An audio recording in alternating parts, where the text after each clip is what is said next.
Inclusive esa es la técnica electroquímica. ¿Cómo la voy a escoger? Entonces, hace 8 días hablábamos que la voltametría cíclica era la mejor técnica para identificar los potenciales redox de un sistema. ¿Y qué es un potencial redox o qué define eso? El potencial redox es hablar de las especies que se reducen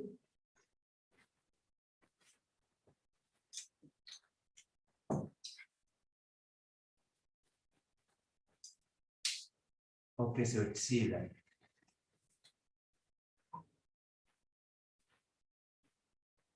Entonces hablamos del potencial redox.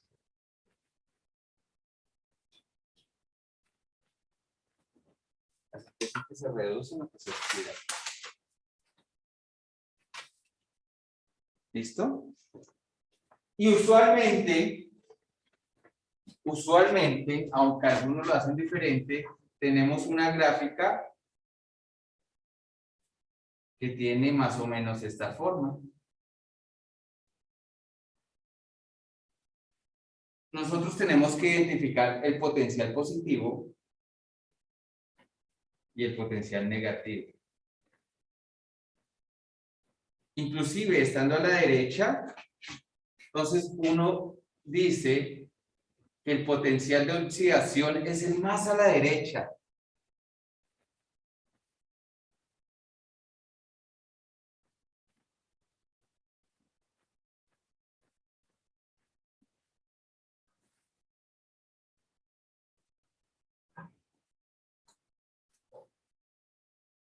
Es el potencial de oxidación. Y el más a la izquierda, mira, más a la izquierda, estoy diciendo más a la derecha, más a la izquierda, no estoy diciendo positivo y negativo. O lo que puedo usar es terminología como el potencial más positivo, también es válido, o el potencial más negativo, también es válido. Pero no necesariamente eso tiene que ser un potencial negativo o no necesariamente eso tiene que ser un potencial positivo, pero sí una referencia, uno versus el otro. Entonces, el potencial más negativo siempre va a ser el de reducción.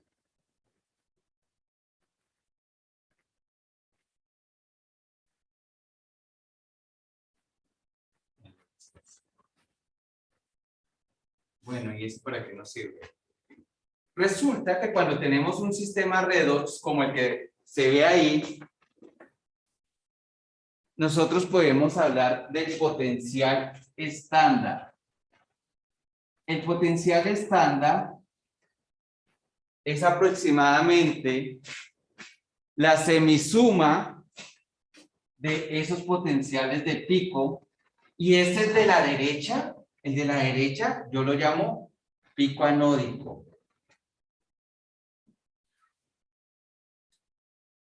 ¿Listo? Entonces lo voy a identificar como EPA. Y el de la izquierda, pico catódico. Y lo voy a identificar como EPC. Y entonces el potencial estándar que uno encuentra en muchos libros es aproximadamente la semisuma del potencial anódico más el potencial catódico. Cuando uno habla de semisuma, realmente está hablando como el promedio. ¿Y por qué hablamos de aproximadamente? Porque realmente, si uno quisiera calcular esto, el potencial estándar obedece a la ley o la ecuación de Nernst, que dice que esto es igual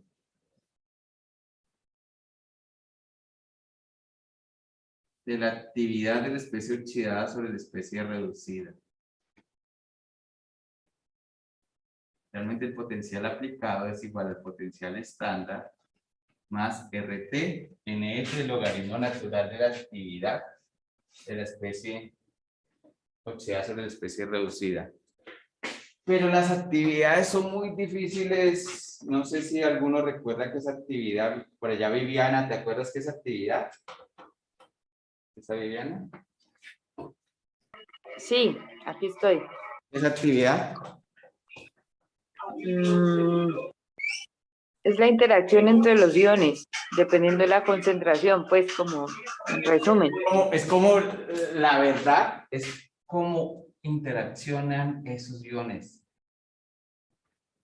Y eso depende de un coeficiente de actividad que dependiendo de la especie puede ser 1 o menos que 1 por la concentración.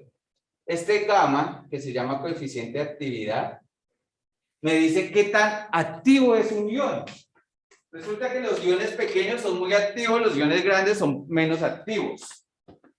Entonces, uno lo que hace de todas formas es una aproximación y dice, asume que casi todos los iones se comportan de manera ideal y eso es la relación de concentración de especie oxidada sobre reducida, de tal forma que eso nunca es realmente una igualdad, sino aproximadamente. Y entonces por eso tenemos la semisuma. ¿Ok? Pero bueno, eso ahorita todavía no es importante. Esto es solo un par de ecuaciones. Una pregunta, Drox, ¿puedo? Dime. Esos factores que a veces uno ve en las ecuaciones para ese A, entonces ¿son determinados teóricos o experimentales? Antes se hacían experimentales, pero hay un par de regresiones lineales que ahora se hacen cálculos semiempíricos para determinar esas gamas, pero son ecuaciones realmente polinomiales que dependen de la naturaleza del ion y de la energía del homolumo. Y entonces hay unas pequeñas relaciones, pero usualmente sí están tabulados. Los más importantes están tabulados y se hace una regresión lineal con eso y uno dice, este se parece a tal y lo calcula. Pero usualmente están tabulados. O sea, sí hay cálculos teóricos para él, pero no se usan mucho, se usa el tabulado. Gracias. ¿Verdad? Bueno, esto realmente, esta es la ecuación de Nernst, esta, y nos define prácticamente ese comportamiento, la ecuación 2. Pero vamos a ver ahorita cómo escojo mi sistema redox.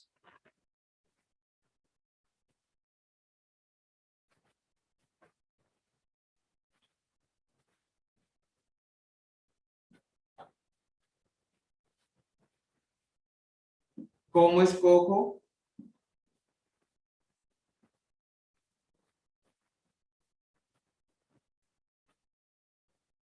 Solvente, electrolito, sustancia, material de electrodo,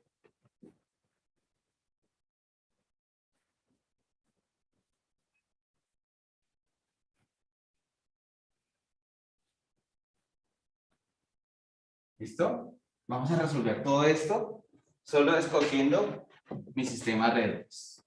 ¿Listo?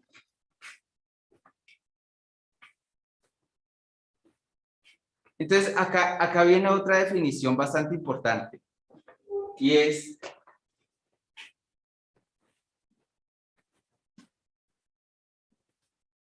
¿para qué quiero hacer algo?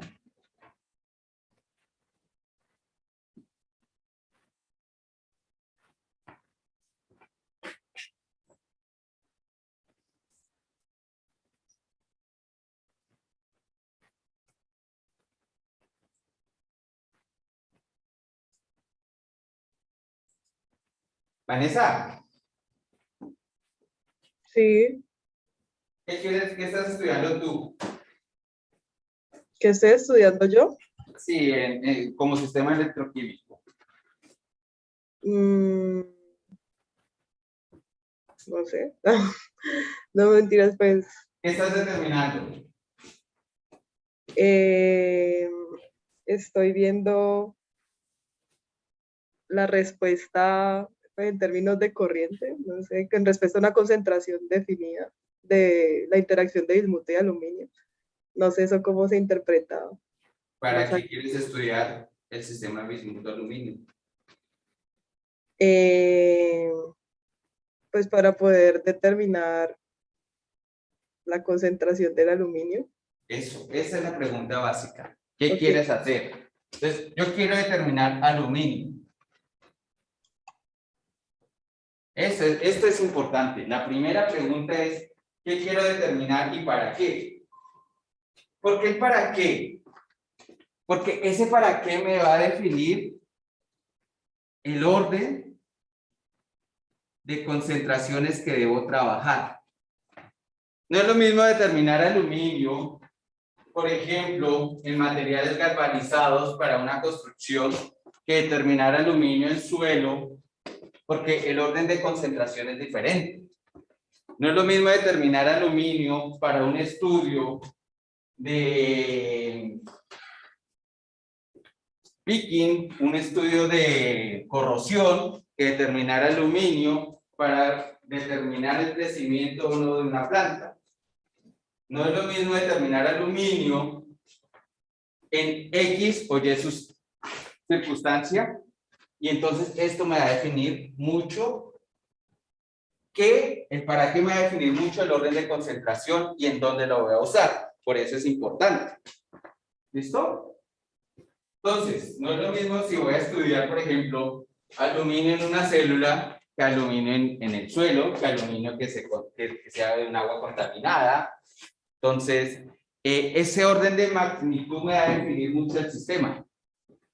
En el caso de Vanessa, usamos un electrodo de bismuto.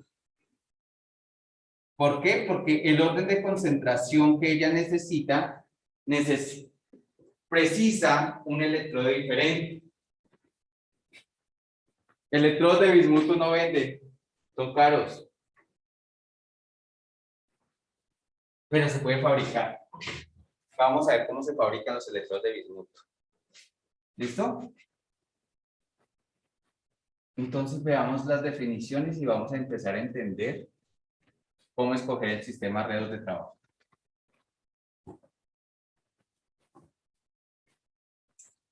Entonces, lo primero y lo más importante es definir para qué necesito algo. Entonces, en este caso se necesita para la determinación de aluminio. En el caso de MAFE, ¿para qué necesitas el electrodo? Para determinar Para determinar qué. concentración de N2O. Entonces, MAFE necesita un electrodo para determinar N2O.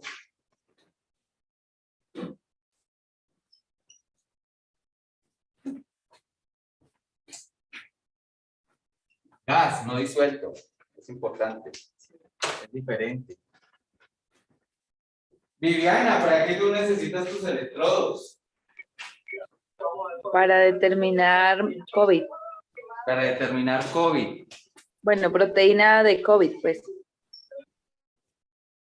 COVID diagnóstico. También por ahí tenías uno para peróxido, ¿no? Sí, señor. ¿Sí o no? ¿Quién más tiene por ahí electrodos trabajando? Mau, ¿y qué van a hacer ustedes con los electrodos o para qué van a modificar superficies? Vamos a utilizar nanopartículas de oro para, funcionalizadas para detectar iones de aluminio o otro tipo de metal pesado. Otros tipos de metal. Inclusive desde el punto de vista teórico, Gustavo, ¿qué te gustaría determinar a ti, Gustavo? Diferenciar entre analitos a partir de la señal electroquímica, ¿Qué analitos? polifenoles, carbohidratos, bueno, polifenoles. Carbohidratos, polifenoles. Ujú. ¿Polifenoles? ¿O Sí, polialcoholes? ¿poli qué? Polialcoholes. Pues polifenoles porque tienen varios anillos aromáticos y varios grupos Sé que hidroxilos. tú trabajabas con azúcares. Sí, pero esa es otra opción, polifenoles también. Acá. Estos son polifenoles. Para los que, bueno, realmente OH mayor a 2, pueden ser varios anillos, ¿no? Entonces mira que tenemos diferentes sistemas. Gustavo, ¿y tú has averiguado qué tan solubles son esos polifenoles en agua? Bastante, profe, por los hidroxilos. ¿Bastante? Sí. Si sí, yo pues los coloco a pH ácido, ¿serán muy solubles? bueno, ahí sí no sé. Ah, vea, pues mira que tenemos una dependencia. Ah, no sé, bastante. Bastante, todo depende. Y en esto en la electroquímica todo depende. Entonces, vamos a ver, mire, tenemos diferentes sistemas. ¿Cómo voy a escoger mi sistema ideal? Entonces, primero, en electroquímica tenemos un concepto bastante importante que se llama la ventana de trabajo.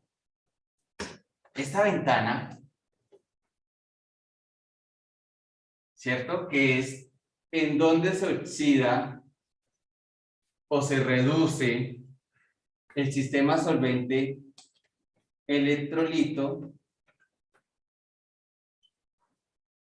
me define qué solvente puedo usar, ¿cierto? Por ejemplo, si yo voy a estudiar ácido, si yo voy a estudiar algo que se me oxida acá, ¿ese sistema me servirá, Gabriel? Sí, yo creo que sí. ¿Tú crees bien? Ese sistema te sirve. Pero si yo voy a estudiar algo por acá, por ejemplo, ¿me sirve? No, en ese caso no. Creo que no. No, no te sirve. Excelente. No me sirve. ¿Qué debo hacer, Gabriel? Cuéntame. ¿Qué crees que debería hacer? Buscar otro solvente que me permita trabajar ese sistema. Buscar otro. ¿Alguien tiene otra solución?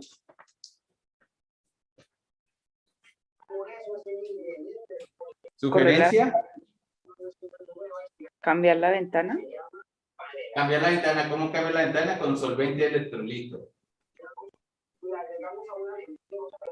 ¿Y será que yo no puedo cambiar el sistema electroquímico? Pues también poner el primero.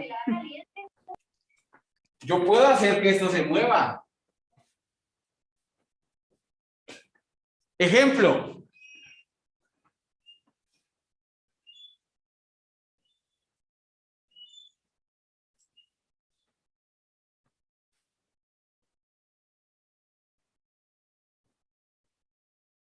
Los ácidos carboxílicos son difíciles de oxidar, usualmente tienen este comportamiento. Más positivo que las ventanas de trabajo.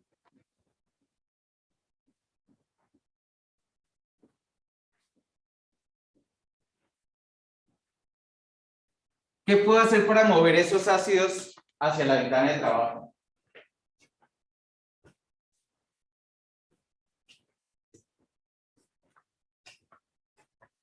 Usualmente lo que hago es, ¿sabes qué? Voy a convertir SH o esa terminación COH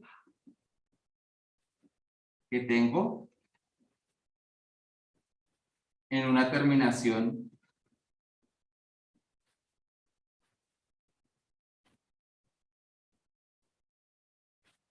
CO menos.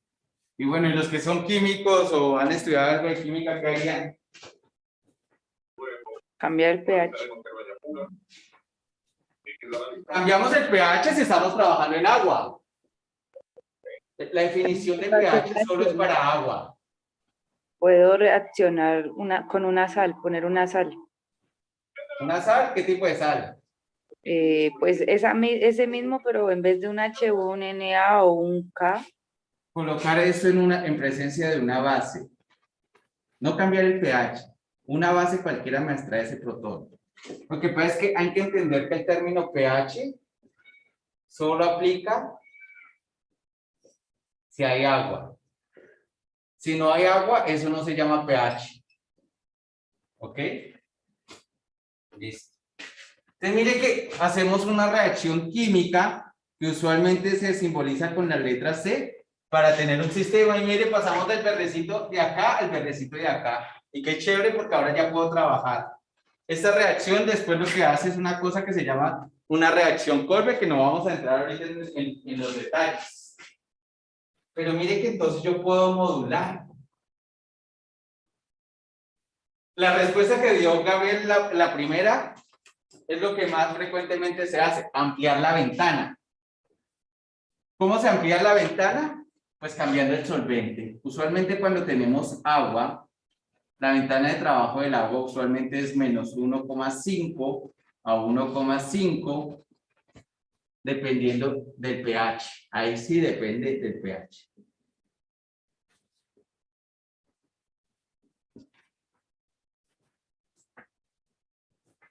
Si yo cambio, otros solventes que se usan en electroquímica se llama acetonitrilo. Acá me da un poquito más, como de menos 2,2 a más o menos 2 positivo.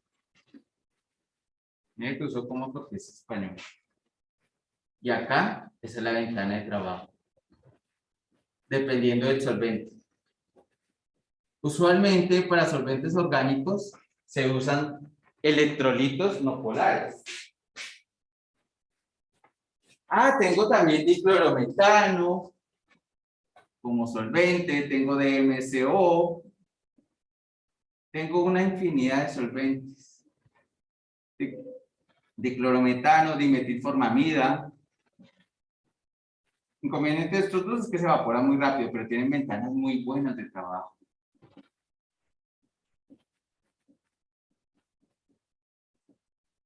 El problema de estos dos es que se evaporan muy rápido. El problema del DMSO es que no se evapora nunca. Entonces, eso también, y absorbe mucha agua. Menos 2,3 más o menos.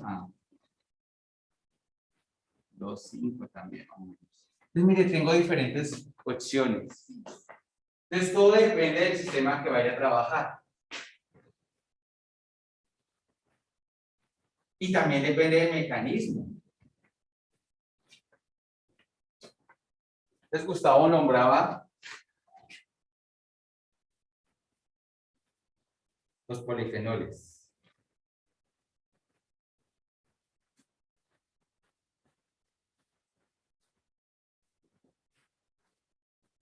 Gustavo, ¿cómo se llama ese compuesto?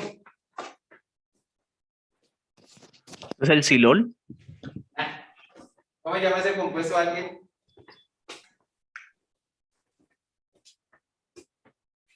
Hay como 4 químicos. ¿Cómo se llama?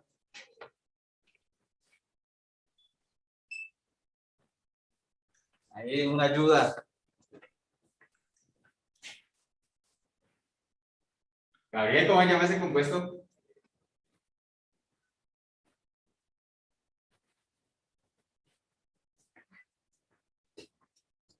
Bauticémoslo. Benzoquinona, o más conocido como 1,4-benzoquinona.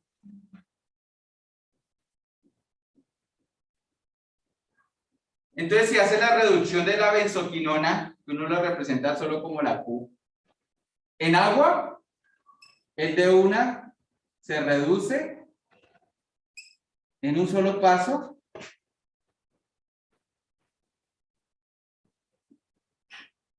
a hidroquinona. Esto es lo que pasa con la benzoquinona en agua. Pero si yo tengo la benzoquinona, ¿cierto? En un solvente no acuoso, por ejemplo, en acetonitrilo, lo que hace esto es, primero la quinona se reduce en un pequeño paso. Quinona anión radical. La quinona anión radical interacciona con pequeños protones que haya por ahí. Si no hay protones, ellas mismas se reducen en un segundo paso a anión radical y forma Q2 menos. ¿Cómo se ve eso en un sistema electroquímico en agua? Esto se ve así. Y bien desplazado. Y esto se ve así, bien bonita. Por un electrón, por un electrón. Esto casi que ocurre a menos 0,5, menos 0,6. Esto debe ocurrir casi a menos 1,7. Entonces, Drosh, dime. Una pregunta, ¿se valen preguntas de no químicos? Se vale todo tipo de preguntas. Bueno, por qué en el primer ejemplo cuando lo pones en una solución acuosa se escribe 2H más y no H2O?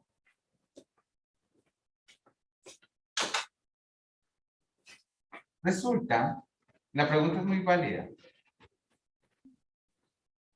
El agua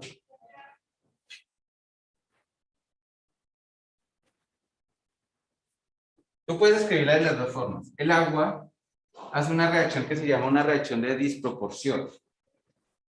¿Cierto?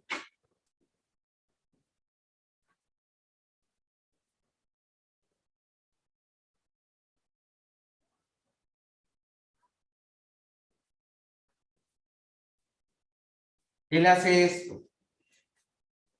¿Cierto? Tú puedes colocar las dos cosas. Puedes colocar acá agua, dos aguas y te complicas. Forma OH2 más OH menos. Sería lo mismo. Ok, listo. Gracias. Listo. Entonces mira que el sistema químico también me define lo que voy a hacer y cómo lo voy a estudiar. Entonces yo necesito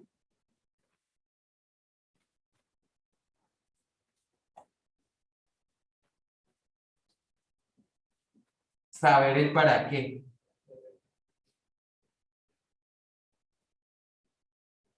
Siempre es importante el para qué. ¿Sí? Entonces no es lo mismo estudiar quinona en solvente no acuoso, porque yo soy un purista y quiero saber el efecto de los donadores de protones. Entonces lo estudio en acetonitrilo y titulo con agua. Y entonces evidencia el mecanismo de reacción, pero ¿qué estamos haciendo nosotros ahorita realmente? Una cosa que se llama electroanalítica. ¿Ok? Entonces, esto que es tan puro y tiene unas matemáticas muy agradables, muy bonitas para los que nos gusta eso, no es nuestro interés. Nuestro interés es cuantificar. ¿Listo? Entonces, cuando uno va a cuantificar y que uno quiere desarrollar sensores, lo que busca es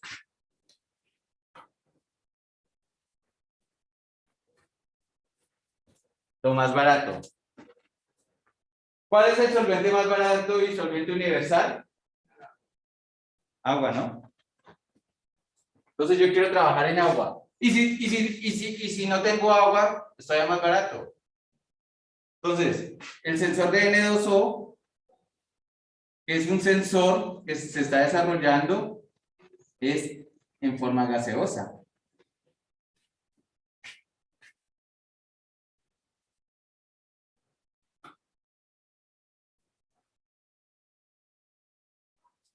Jonathan. Jonathan, ¿está no? Señor, Jonathan, ¿qué solvente usamos para el sensor de N2O? ¿Usamos solvente? no, No usamos un solvente líquido, pero sí estamos depositando sobre el sensor un solvente sólido. Un electrolito sólido, más bien. un Más electrolito exacto. sólido. Excelente. Ahorita los vamos a hacer así. Este es nuestro nuevo diseño. De hecho, va a ser de 2 electrodos nomás. ¿Ok? Entonces, el electrolito sólido, también podríamos usar una cosa que se llama líquidos iónicos.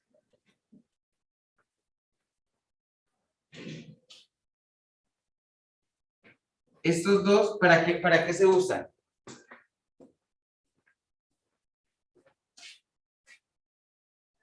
Pues ¿para qué se usan? Para que tenga un mejor transporte de. Excelente.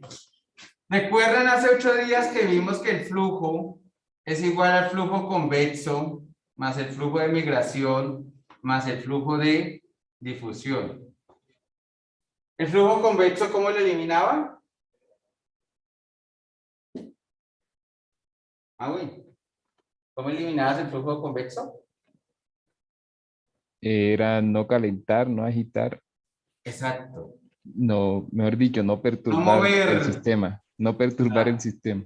Excelente, me encanta esa palabra, no perturbar el sistema. No molestar. Silencio.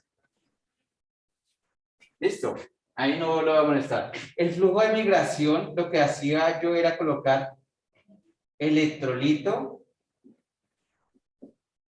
100 veces mayor a sustancia de interés. Mínimo. ¿Ok? Y ahí sí garantizaba que estos flujos fueran cero y garantizaba solo el flujo por difusión. Entonces necesito un electrolito. Los líquidos iónicos también nos funcionan como electrolito porque transportan carga. ¿Ok? Un líquido iónico es un sistema que a temperatura ambiente es sólido, pero lo calienta ligeramente y se vuelve líquido. Pues usualmente son sales de tetrabutilamonio, de tetraexilamonio. Entonces, que son líquidos en esas condiciones. Entonces, mira que ya hemos definido el solvente como importante y el electrolito. El electrolito es bastante importante. ¿Por qué? Porque tiene una cosa que se llama el efecto de ion pairing.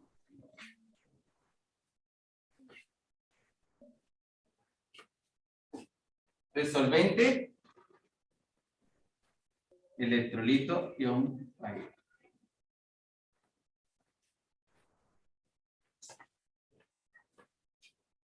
¿A qué te suena la palabra ion pairing, señor Simón? Pues me suena como que se hacen parejas. Se hacen parejas, maravilloso. Entonces, mira que cuando yo determino, por ejemplo, nosotros cuando determinamos hierro 2, hierro 3, en esta sal que es la que trabajamos para nuestro sensor, nuestro COVID-sensor, ¿cierto?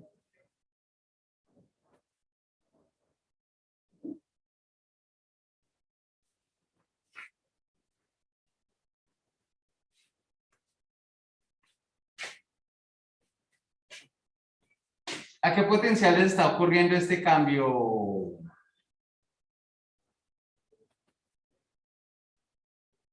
Viviana.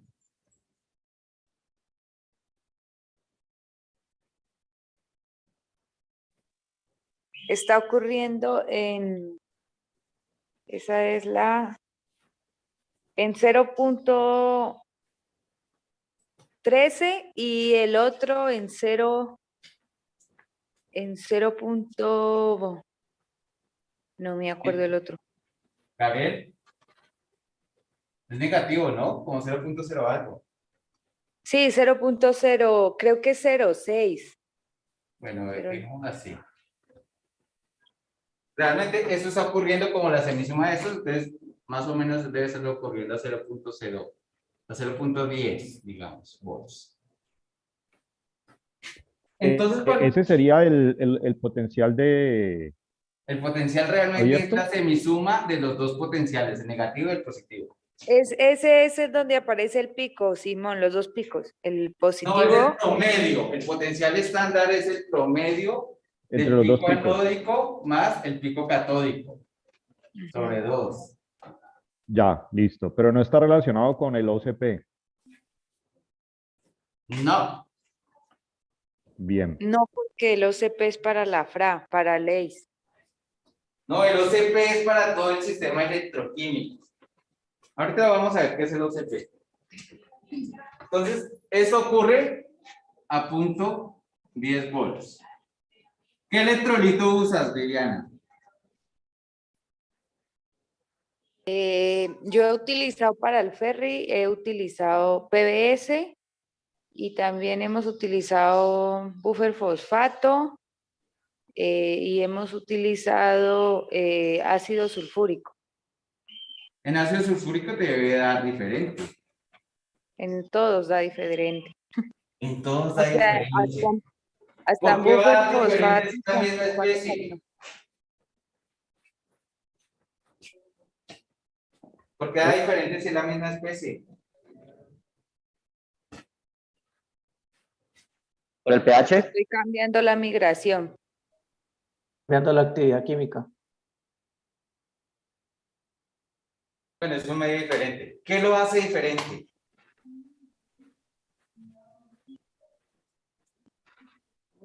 El ¿Cómo solvente estoy es agua, ¿sí? intercambiando los electrones entre una especie y la otra?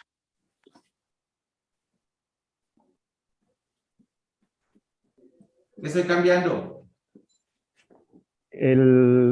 O sea, la energía que necesito para soltar Los iones, ¿no? los iones. Resulta que cuando uno oxida o reduce algo, el efecto de ion pairing está relacionado cómo este hierro más 2 interactúa con este ion versus con este ion versus con este ion versus con este ion, ¿cierto? Si yo tengo solo sulfatos, la interacción es diferente a que si tengo fosfatos, la interacción es diferente a si tengo cloruros. Una pregunta, ahí cuando, o sea, cuando se deposita la solución con ferricianuro, esa solución también tiene Pero es ferricianuro de potasio.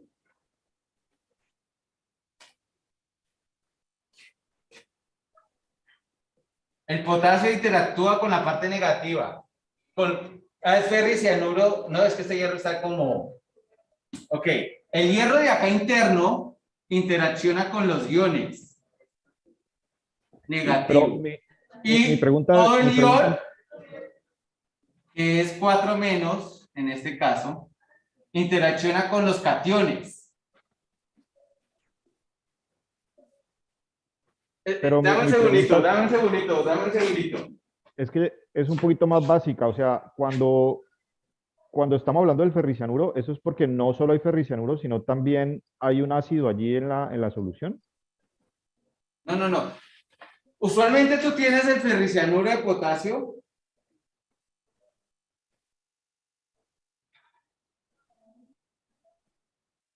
Por ejemplo, ese.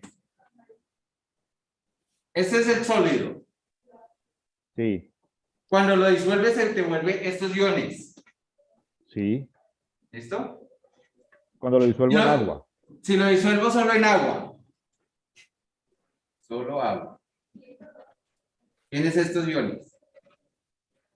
Pero si a eso le agregas ácido fosfórico, el ácido fosfórico tiene otros iones. Tiene Esa era mi PO4 pregunta. menos. O sea Más. que cuando hablamos de ferricianuro, no estamos hablando solo de ferricianuro, estamos hablando de ferricianuro más un ácido. No, pero también puede ser una sal, Simón.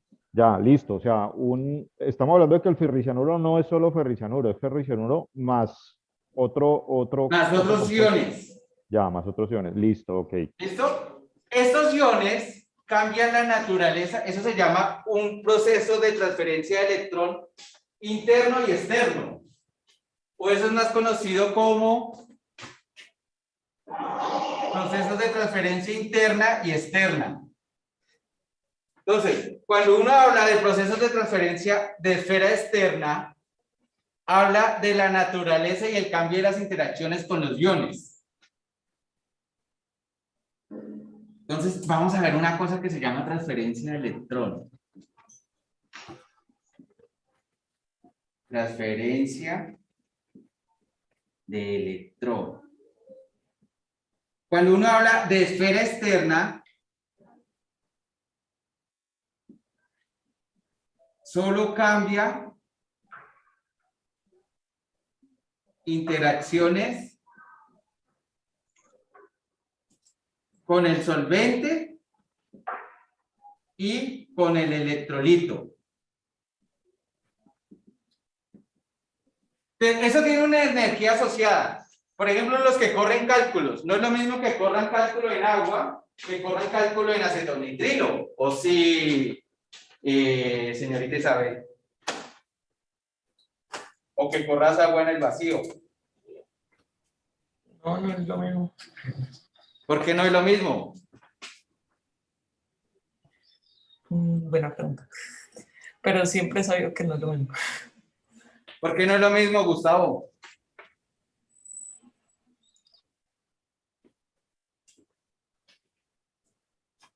Gustavo. ¿Puedo arriesgarme? Sí. Porque se necesita diferente energía para mover el electrón de una capa, para soltar el electrón de la capa exterior. Excelente. Entonces, algunos iones nos facilitan la transferencia de electrón y otros no. Y eso, ahorita vamos a ver cómo influye la constante de velocidad de transferencia de electrón. Entonces, cambia. Entonces, no es lo mismo colocar ácido sulfúrico que colocar fosfato de potasio, que colocar, aunque son muy parecidos, que colocar ácido fosfórico. ¿Listo? Eso realmente lo que cambia es esta constante de transferencia de electrón. ¿Y por qué es importante eso? Porque nos va a definir el concepto más importante de la voltametría cíclica. Reversibilidad química y reversibilidad electroquímica.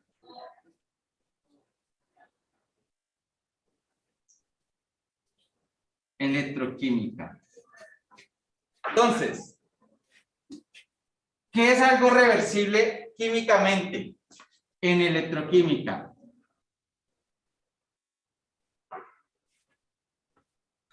Cuando la reversibilidad química es cuando estas áreas para un sistema,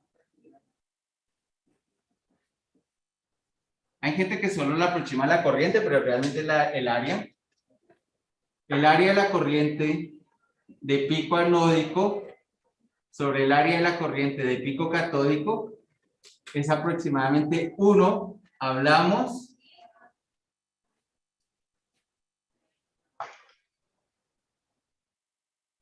de reversibilidad química. ¿Listo? Y eso está asociado a la parte química. Y la reversibilidad electroquímica está asociado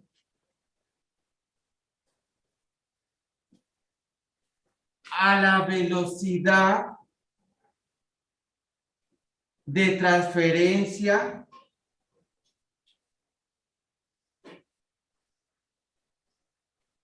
de electrón.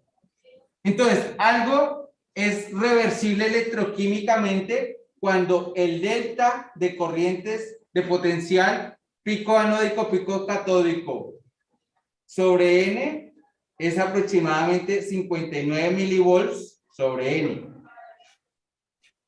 O sea, el EPA menos el EPC sobre N es 59 milivolts sobre N. Este valor es ideal a 25 grados centígrados porque ese valor es el valor de NF sobre RT. Lo puede calcular cualquiera.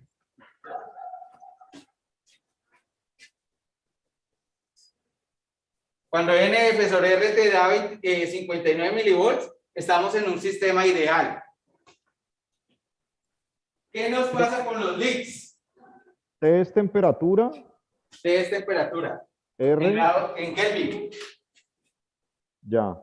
Entonces esto es 96.485 sobre 8.314 por 298,15. R es la constante de. Los gases, pero en unidades de energía. Ya. Entonces 8.314 Joule mol Kelvin. N y F son qué, perdón. N es el número de electrones transferido y F es la constante de Faraday. Ya. 96.485 coulombs por equivalente o por mol.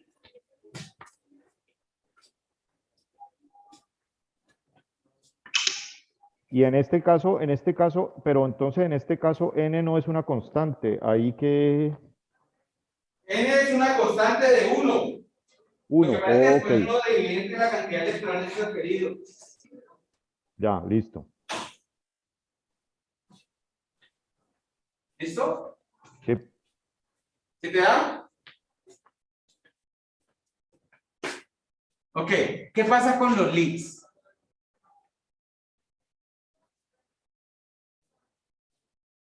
Usualmente este delta de EP da diferente de 0,59 volts.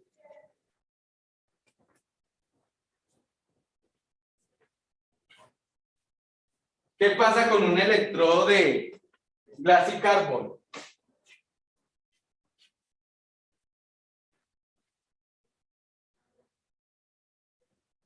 ¿Qué pasa con un electrodo de oro?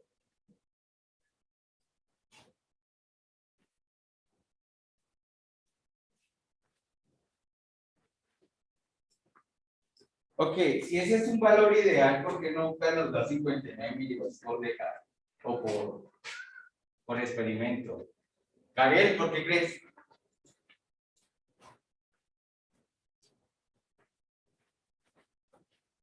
Gabriel.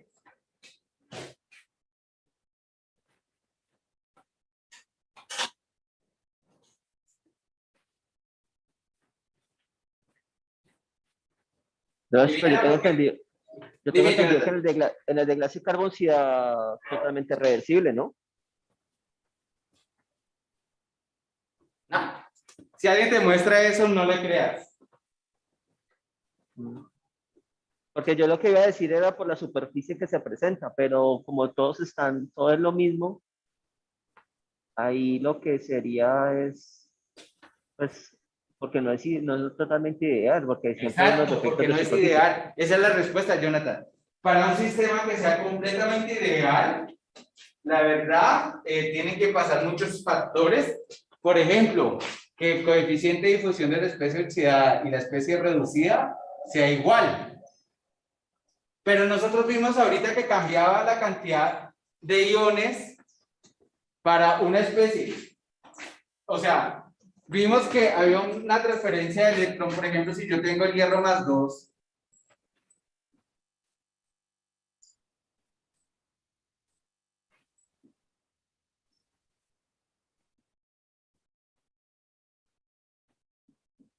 Este hierro más 2 se pasa a hierro más 3, ¿sí o no? Jonathan, ¿quién crees que va a recibir más cosas negativas? ¿El hierro más 2 o el hierro más 3? ¿Quién va a aceptar más? ¿Va a recibir qué más qué? ¿Quién va a interaccionar con más cosas negativas? ¿El hierro más 2 o el hierro más 3? El más 3. ¿Sí o no? ¿Por qué? Porque es más, el hierro más 3 es menos inestable. ¿Tiene más carga? ¿Qué Ajá. quiere decir eso? Que la especie oxidada va a interaccionar con más cosas negativas, o sea, su coeficiente de difusión va a ser menor que el de la especie reducida. Entonces, mira, el sistema no es ideal. Entonces, si esto no se cumple, uno hace algunas aproximaciones. Entonces, uno vale, por ejemplo, que un sistema es ideal más o menos hasta 80 milivolts. Depende mucho de... Apenas... Depende mucho del gente. Entonces, uno dice que el sistema es reversible electroquímicamente más o menos hasta 80 milivolts. Entre 80 y 100, 110 milivolts, uno acepta que es más o menos cuasi reversible. Y mayor a 120, no reversible electroquímicamente hablando. ¿Sí? ¿Se me hago entender? Momento, Sí, pero oye. estás hablando de potencial, ¿no? ¿Y por qué pones corriente? Ah, no, sí, perdón, milivolt, sí, me quedé miliamperios, sí, sí. Ahí me reí, qué pena, No te me preocupes. reí.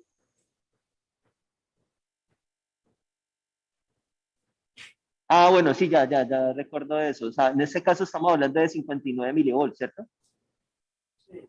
Sí, entonces uno acepta 59 hasta 80 como reversible electroquímicamente, de 80 a 120 como a 110 como cuasi reversible y mayor a 120 como no reversible.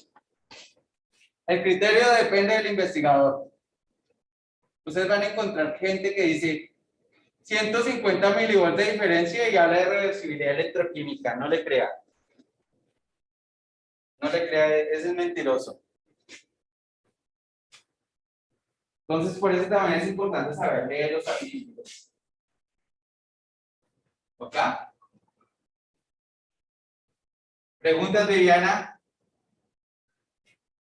¿Preguntas hasta acá? Sí. ¿Por qué 59 milivolts en el sistema? ¿Por qué 59 milivolts? NF sobre RT, que viene de la ecuación de NERS, da 59 milivolts. ¿Ok? Yo tengo ¿Preguntas una por ahí en pregunta. casa? Yo tengo una pregunta.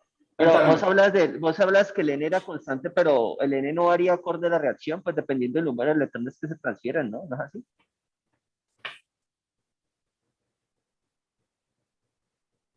Dependía del número de electrones, ¿no? Mira, Jonathan, está sobre N. Si son 2 electrones, pues acá divides todo entre 2. Si son 3, Sí. divides todo entre 3. Sí, es que ahorita le decías que era como constante, entonces me quedó como un momento. Eso no depende de la reacción. Depende de la reacción. pero Entonces, sí. por esto, porque depende de la reacción, más bien, porque depende de N, adivina qué hicieron los químicos perezosos. Escogen estándares monoelectrónicos. Yo había escuchado la explicación que eran los químicos prácticos, Trox, cuando me explicaron eso. Prácticos, no perezosos, empezaba por P. Entonces, estándares monoelectrónicos. Aquí hubo un profesor que me dijo, sí, eso es práctico, me quedo en el monoelectrónico. Es breve. Esos son perezosos. Lo que pasa es que es más difícil estudiar un mecanismo. Entonces, es que ¿qué escogemos los químicos prácticos? Entonces, escogemos sistemas monoelectrónicos. Ferricianuro en agua. Ferroceno en solventes no acuosos.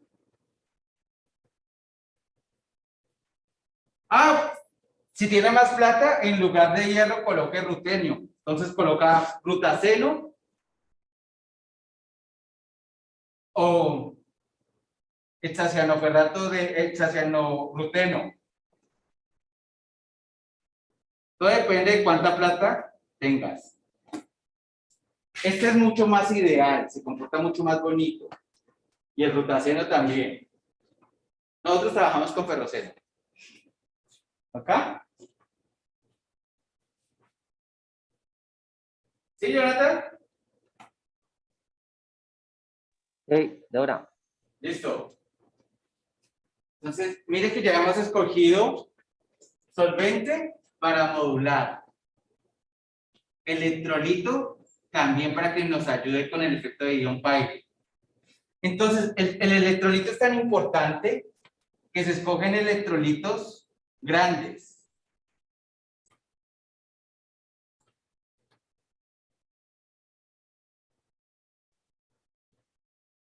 ¿Por qué electrolitos grandes?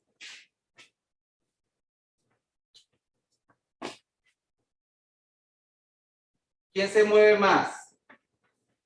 ¿Una bolita chiquita o una bolita grandota? Una bolita chiquita. Entonces, si colocamos un electrolito grande, la difusión de esa es menor, entonces la interacción cuando entra acá esta esfera va a ser menor, entonces vamos a tener menos efectos de Dion-Pyle. El potasio es grandísimo. El cloruro no. El cloruro es pequeño. Entonces, por eso cuando tenemos electrodos de plata, cloruro de plata, queremos colocarle poquito plata, un poquito cloruro para evitar la evolución y evitar el efecto de Dion-Pyle. Esto lo he estudiado mucho, lo estudiaron mucho en las décadas de los 70 Peover y unas 21. Todo esto se llama efecto de Empire. ¿Listo? Entonces, importante trabajar con electrolitos grandes, importante trabajar con el solvente adecuado, importante saber para qué voy a hacer las medidas. ¿Ok?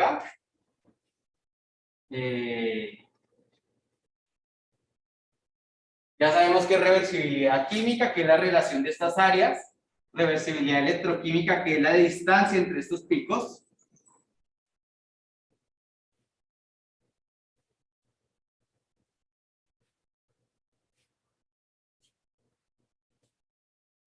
Entonces tenemos dos criterios para saber si nuestro sistema funciona o no. Sabemos ya la ventana de potencial, pero pregunté y hablé de varios materiales de electrodo. Hablé de el mejor material de electrodo, de hecho, si uno pudiera, el mejor material de electrodo es el platino. Esa es una berraquera.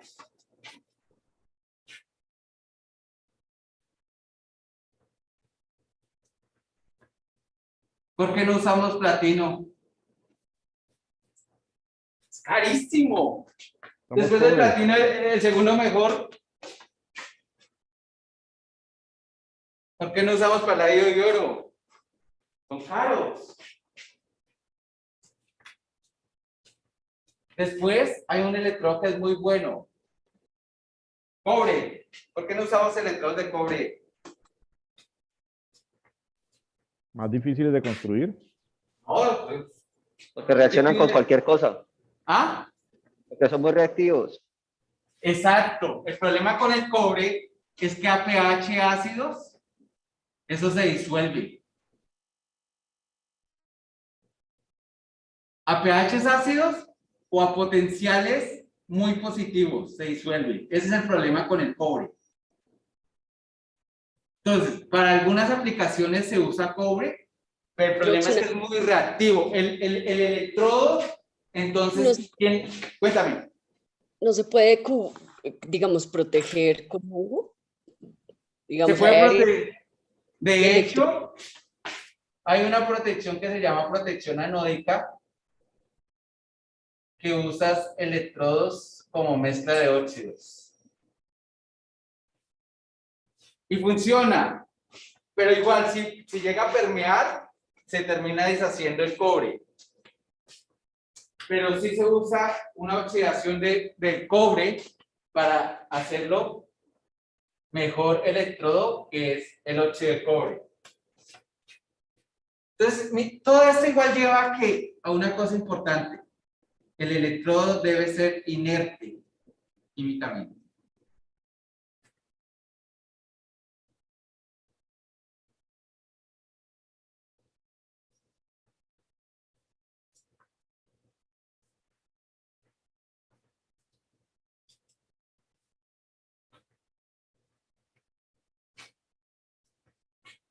Y entonces, después de estos, que son muy buenos porque son metales, los metales garantizan que la constante de transferencia de electrón sea rápida. Cuando uno habla de que la constante de electrón es rápida, habla de un proceso neversiano, o lo que es lo mismo es electroquímicamente reversible. Entonces, KF es, sea rápido, o entonces estás hablando de un proceso neversiano, o estás hablando de un proceso electroquímicamente reversible. ¿Qué quiere decir electroquímicamente reversible?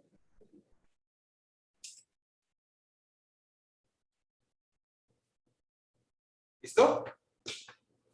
Entonces, apareció la maravilla y nuestra maravilla de siempre, que se llama carbón.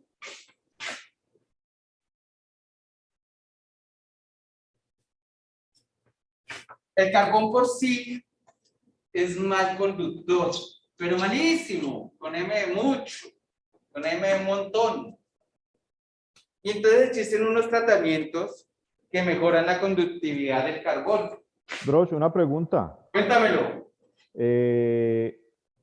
me imagino que se ha intentado silicio. El silicio es más conductor. Bueno, sí se puede dopar para que sea... Pero entonces ya empieza a ser caro. No, pero es semiconductor, Simón. Es mal conductor. O sea, sí es semiconductor. Y es semiconductor sobre todo cuando lo dopas. Ujú. Porque es que el silicio está entre los metales y el carbón, ¿no? Semiconductor. ¿Qué será más barato? Obviamente sí es más barato el carbón, sin duda. Y fuera de todo, manejo. El silicio es bastante maleable, el carbono es más. Costo, maleabilidad, conductividad. La conductividad del carbono es mala, pero hay un proceso que hace un carbono que se llama carbono vítreo, o en inglés realmente glassy carbon,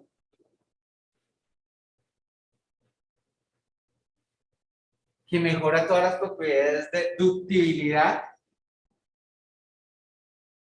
del carbono.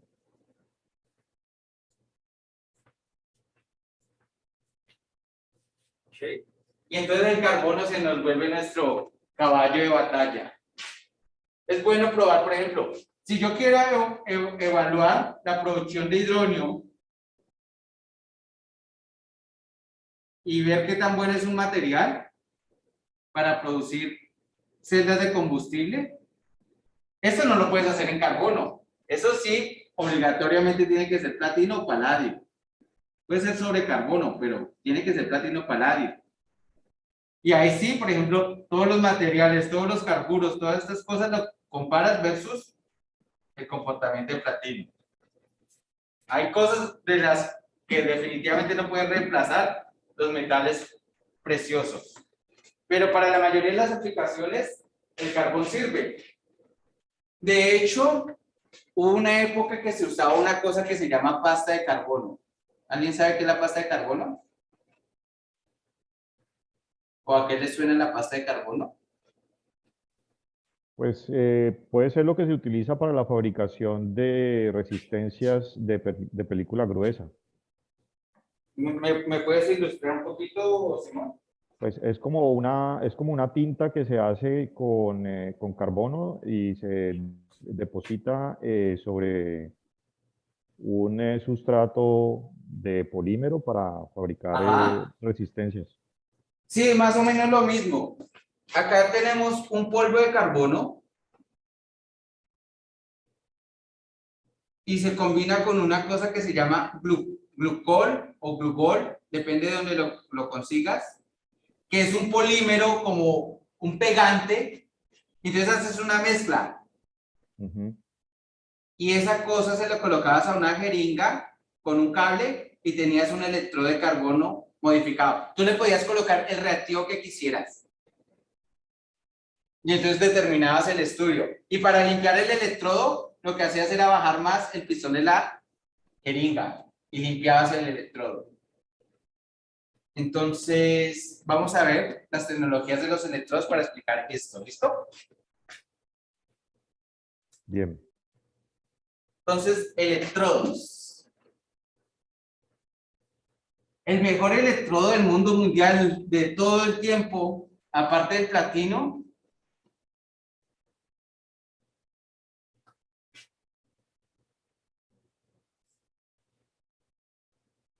ok. Yo no sé si, o bueno, ¿qué estamos haciendo con el hidróxido de sodio para los electrodos, Viviana? Cuéntanos. Viviana. Gabriel.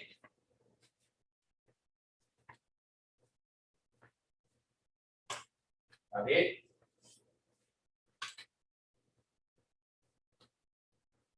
Simón, ¿para qué estamos usando el hidróxido de sodio? Para limpiar los electrodos. Limpieza. El problema de la electroquímica es que son las técnicas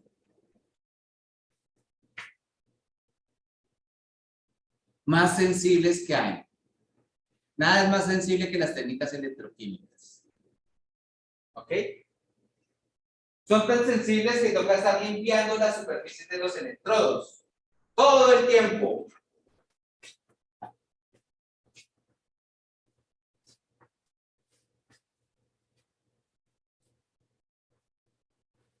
Muchas veces la limpieza del electrodo puede ser casi el 70% del trabajo electroquímico.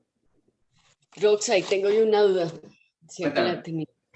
Porque es que, claro, nosotros tendemos a reutilizar por optimización de recursos y todo, pero cuando uno dice que limpia, realmente yo siento que es más la seguridad de que sigue un proceso, porque siempre a veces aparecen offsets en la lectura, pero no es que uno pueda mirar allá, o sea, no hay una forma no o directa y rápida que uno pueda mirar que el electrodo quedó completamente limpio, ¿no?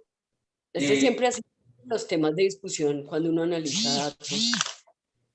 Ok, acá lo que se hace usualmente para garantizar la limpieza es un blanco. El blanco usualmente, sistema reversible conocido. Entonces, yo trabajo, si trabajamos agua, ferricianuro. Entonces, limpio y me da el mismo comportamiento inicial. Limpio y me da esto. ¿Qué puede decir uno del rojo? ¿Está limpio?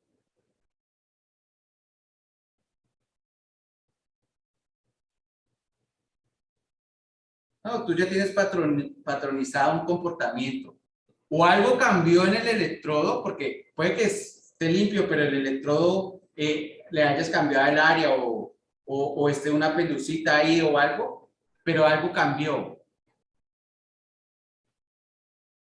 ¿Cierto? Entonces, cuando patronizas un comportamiento, es que sabes si está o no limpio. Eso usualmente se estudia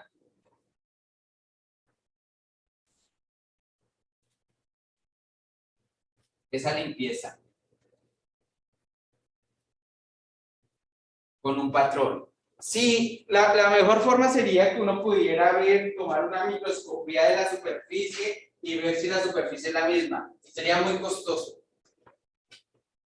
Entonces, lo que uno hace usualmente son protocolos. Por ejemplo, para los electrodos sólidos, el protocolo incluye una limpieza mecánica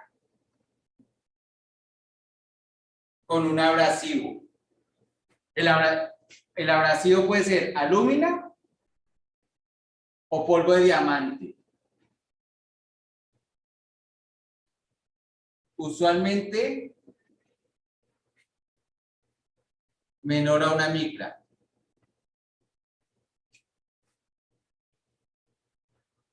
Después, ultrasonido. Usualmente en etanol.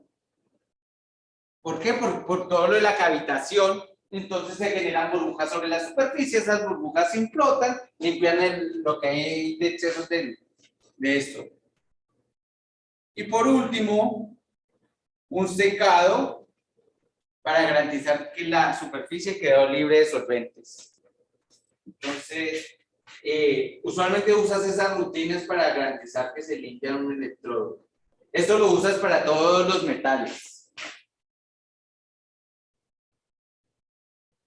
Y carbono.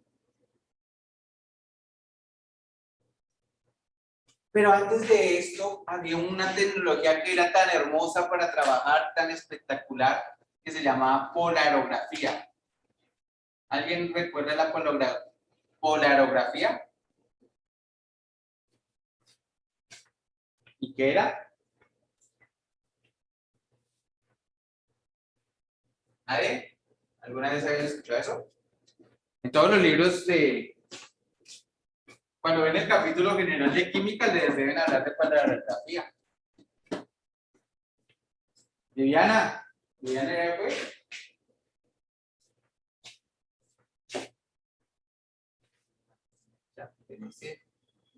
Gracias, Rosa. ¿Alguien ha escuchado polarografía? ¿Sami? Ni idea. ¿No? ¿Ni idea?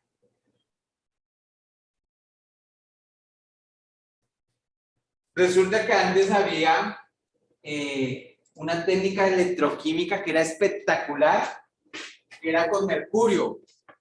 ¿Algunos de ustedes han visto el mercurio cómo es? ¿Cómo es el mercurio, Maffer? Líquido. Líquido.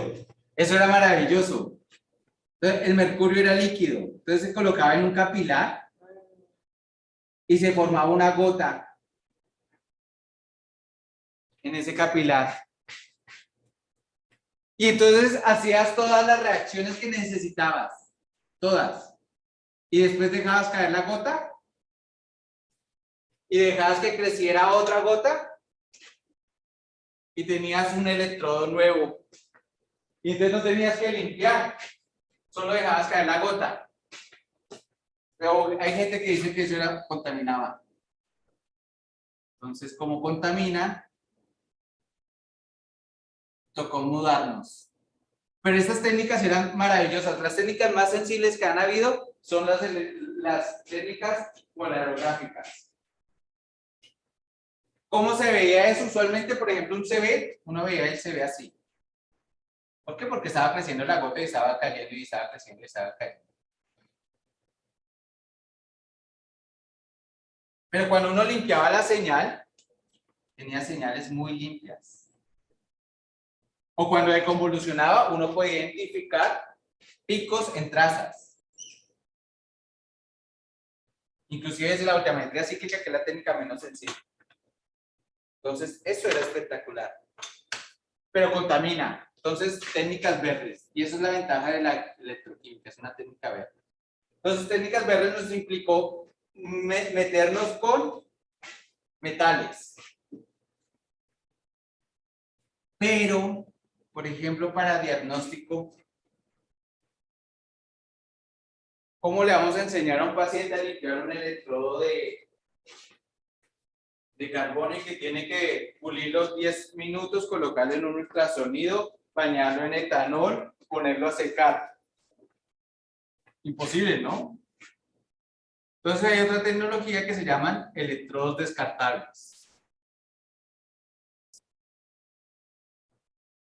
¿Saben qué es un electrodo descartable? Que eso sí me lo puedes decir.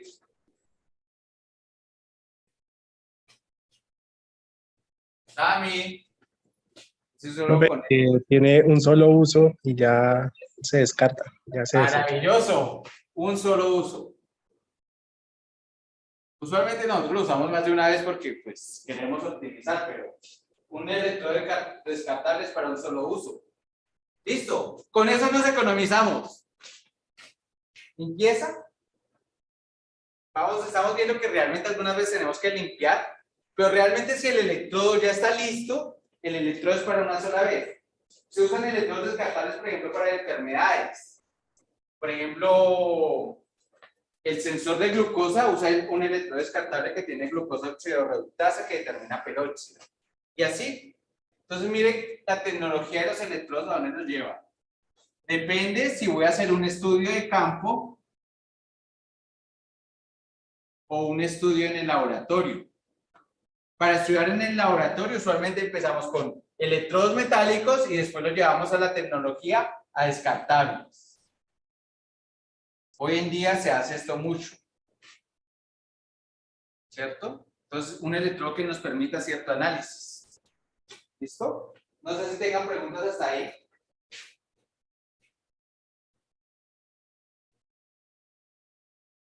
Mauen, ¿alguna pregunta, Simón? Yo tengo una pregunta. Cuéntamelo. Pero vos hablas de los electrodos descartables, pero igual hay que hacerle una limpieza, ¿no? Pues es lo que estamos haciendo ahorita. Entonces ahí aplícalo el protocolo, ¿cierto?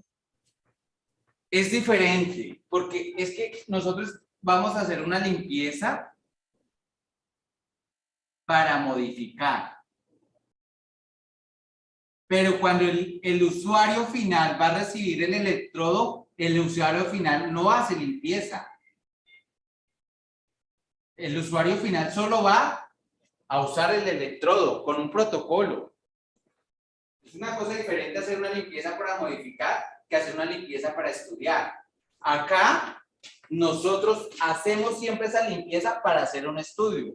Acá, el usuario no hace la limpieza. ¿Sí me hago entender? Sí, sí, te entiendo, vale, gracias.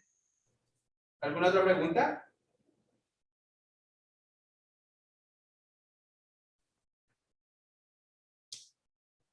¿Algún tema que quieras que toquemos en específico en la siguiente clase? ¿O el siguiente curso? ¿O el siguiente? Pues yo por mi parte la impedancia que para mí siempre ha sido como medio coco ese tema. Ok, la próxima vamos a ver ya las técnicas electroquímicas, pero la impedancia yo la quiero dejar de últimas, porque sí es importante entender primero cómo ocurre un salto de potencial. Yo creo que es en 15 días, pero sí la vamos a tocar. Ah, listo, de una. O sea que la próxima son técnicas. Técnicas electroquímicas. Súper. Entonces vamos a ver DPB, vamos a ver cronoamperometría, vamos a ver cómo es el comportamiento, los cambios, que la ventaja de las técnicas electroquímicas es que todo cambio nos sirve, para bien o para mal. Inclusive si no cambia también nos sirve. Entonces, esa es una buena ventaja de estas técnicas. ¿Listo? Entonces nos vemos dentro de 8 días. Por el mismo Vale, canal. muchas gracias. Listo, muchas gracias. Muchas Gracias. gracias. Gracias, profe. Hasta luego a todos. Buen día. Hasta luego, muchas Hasta gracias. luego.